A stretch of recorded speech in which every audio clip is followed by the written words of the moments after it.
If you guys don't want to end up paying hundreds of dollars for these 10 LEGO Star Wars minifigures, then I recommend checking out this video. Let's talk about it, guys.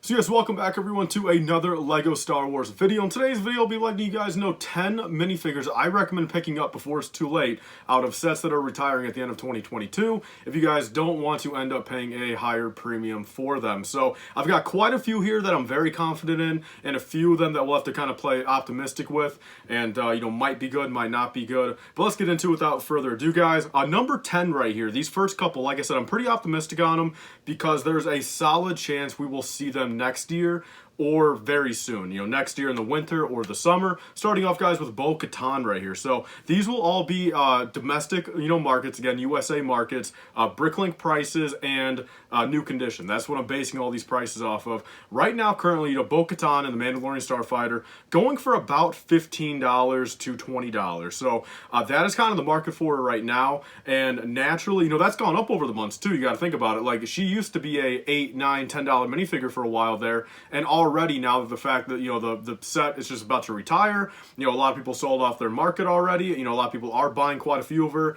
She's already up to about 16, 17 bucks now, and that's definitely already getting up there. And I see potentially, if they never make another Bo-Katan, we all know this could be another pre-Vizsla like minifigure and get up in the high hundreds over time. But what I do want to say though is, again, we'll have to kind of see, because there's obviously a solid chance we will see her in another set next year. But for the moment, if you're not picking up the entire set, I definitely recommend picking up at least one Bo-Katan right now for the 15 bucks, so you're not going to have to overpay eventually. And worst comes to worst, like I said, they re-release her again, she goes down to a $9, $10 minifigure. You're not out too much money. Next up, guys, another one where I'm pretty confident we will see him again next year. But again, pick one up now before it's too late. You're not going to be overpaying too much, even if he does come out another set. Would be Moff Gideon right here. USA market, he's going for about 30 to 35 bucks right now. He's definitely dropped over the months. When the Light Cruiser first came out, he was fetching every bit about $50 to $60. And the worst case scenario on this guy is he comes out in a set next year, and it's in a little $20 dual set where you guys got the same exact Moff Gideon and Mando for say 20 bucks. Then obviously at that point, Moff Gideon will be a much lower. He'll probably come down to a $12, $13 minifigure, if not even a little bit less for a while. And in that turn, sure, if you're paying 30 bucks now, you're overpaying a little bit. Again, I'm not a financial advisor. I'm just letting you guys know.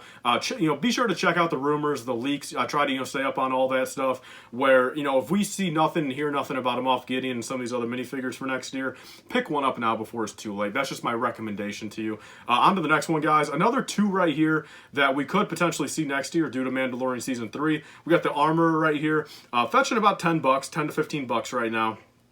She's holding pretty much the same price she's always been, and there's a strong chance we'll see her next year, possibly. I think there's a lot more higher chance we'll see her in a set than the next one, which is Paz Vizsla, which he is fetching about 12 bucks right now or so, and he's basically remained about the same as well. He's gone up actually a little bit. I remember for a while, because I've actually got quite a few of all of these minifigures, full discretion. I've got all these minifigures on this list, aside from Moff Gideon, I've got quite a few of, and I think I paid like $8.75 for this guy when I got mine. So Paz Vizsla, I think, has a little less chances than the armor, but either way, those are two minifigures. So not you maybe go too crazy on. Definitely stay up on the leaks, and there's a little chance we'll get them next year. But moving on to the next guys, the top six right here that I pretty much have no faith we will see anytime soon again from LEGO Star Wars, if ever. And the next three here are pretty surprising, actually. They're actually all, we have three Imperial officers here. Both of them, this one and the next one, both being from the Imperial Star Destroyer UCS set. And both these guys, the one with the printed arms, which you would think would be actually more rare right now, but apparently somehow, again, they've gotten through Mexico factories. They kind of flooded the market. There's quite a few people selling this guy without the hat, but the hat's only like $3. So, that's where a lot of these came from. But he's going for about $55 to $70 right now. But once this guy sells out of his $55 stock, he's going to go back up to, that $75, $80 he was. So there's one minifigure right there. Next, officer is the other one out of that set. And if we go to new USA market, he's actually fetching currently about 80 bucks right now to 100. There's only a few guys at 80. If not, you're paying $100 then. He's got dual molded legs. The only exclusive piece on this guy is the torso, but those torsos play a lot of roles with with these Imperial officers because they're all different rankings on there. So, if they ever come out that torso again, then this minifigure is definitely going to go down a little bit since, the other pieces, the other three pieces on them only total to about 10 bucks or so. And you know, that torso, again, if he comes on another minifigure, will be a little bit more common. Luckily, this guy has not been affected by the whole Mexico factory thing yet, but these are two I definitely recommend keeping an eye out on. Next up, guys, which is pretty surprising. This one is actually, I feel like, going to be pretty much probably the minifigure out of this entire list that goes under the radar the most, because I kind of even forgot about him until I was making this list right here. And it's General Maximilian Veers right here from the Darth Vader Meditation Chamber, which is having a pretty short lifespan, a pretty overpriced set. Not a lot of people are picking it up, I feel, you know, for that price, and not been on sale yet. And like I said, it is retiring at the end of the year. There's only 2 minifigures in there, and a lot of people overlook it. You know, it's Darth Vader and an officer, you know, and again, most of these officers to the common eye, they're just all the same, you know, but to actual collectors that want the exclusive parts, you know, want one of every single LEGO Star Wars minifigure ever, Veers right here is going for 20 bucks. Literally, he's going for 20 bucks now, if not even 25, and there's a very small market on him right now. There's only 21 sellers in the US of them for a brand new condition one, and this one I really feel like is going to go underneath the radar. I mean, I don't see the market getting any bigger on this guy anytime soon, where once the set retires, people are going to realize, damn, I didn't like that set, but I need this minifigure for my collection, and you know, you guys are going to have to pay 30, 40, 50 bucks. So this is actually a minifigure I've got to kind of jump on pretty soon here, since I do want that meditation chamber. I do, but I just don't want to pay 70 bucks for it. So I'll give it another couple months. If I can't find it on sale, I'll buy one separately. Moving on, guys, to the top 2 right here, which are absolutely, and actually I'll do one honorable mention right here, which this one, I'm not going to do 4 or 5 different spots on the list, but I do want to bring this up as is the entire Bad Batch. So the Bad Batch shuttle is retiring at the end of the year. I think it's better in that case to probably just invest in the entire set, because they all come in that set. You know, there's not a single bad minifigure out of there, aside from like the Gonk droid, I guess. But you get all the Bad Batch in there, and at the moment they're all fetching about 10 to 15 bucks. I believe Wrecker's the most expensive, mainly probably just due to his armor piece. I think he's like 13, 14 bucks. Hunter is down though. Hunter is down to like 7 bucks just because he's in the Justifier. And I think that was definitely an odd one out, where if we look at Bad Batch Season 2, you know, the actual show, supposedly they're all going to have new outfits. And usually LEGO is pretty good at capitalizing for themselves, making new outfits, because then it gives us a reason, you know, to buy the new sets, to get the new outfits. But you know, because again, they don't care too much about the back end aftermarket stuff.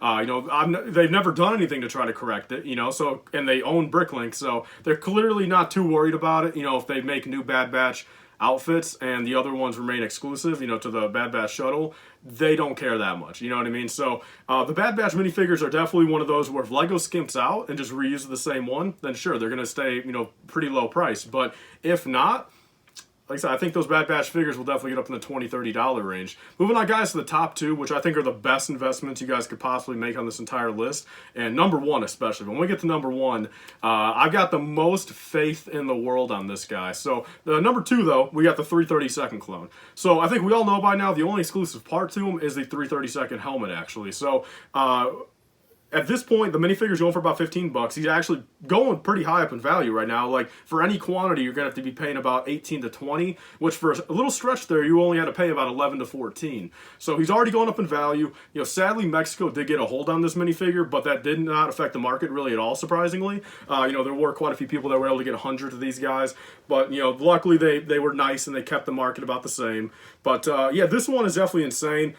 You know, obviously, grand scheme of things, if I could find any sort of way to source just the helmets, I'd pick up 1 million of them. Since, again, that's the only exclusive part to them. I mean, you could just literally throw them on a regular, you know, $4 501st clone then, and then make a, you know, $20 minifigure. So that's that, guys. Moving on to number 1, though, which, again, I'm not a financial advisor, but if I had to put $1 million on this guy, you know, going crazy in value afterwards, this is the minifigure to do it. I think we all know by now, Saxon. So this one right here, very, very surprising LEGO made it to begin with.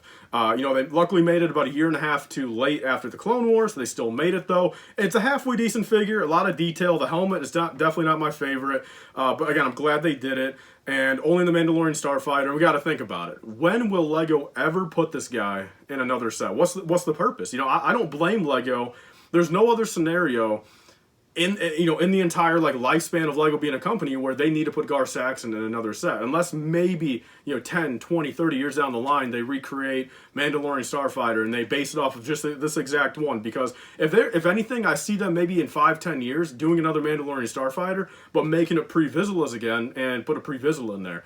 So Gar Saxon in universe is badass. Everyone loves Gar Saxon. He's a very cool character. Love his design. He's only in the Clone Wars. I mean, you've got to think about it. And he's in Rebels too, but entirely different outfit. He's older, entirely different Mandalorian outfit. Where if they ever base it off, Rebels, entirely different. And in my honest opinion, his Clone Wars outfit's a lot better. In Clone Wars, then he's only in the Mandalorian, Maul arc.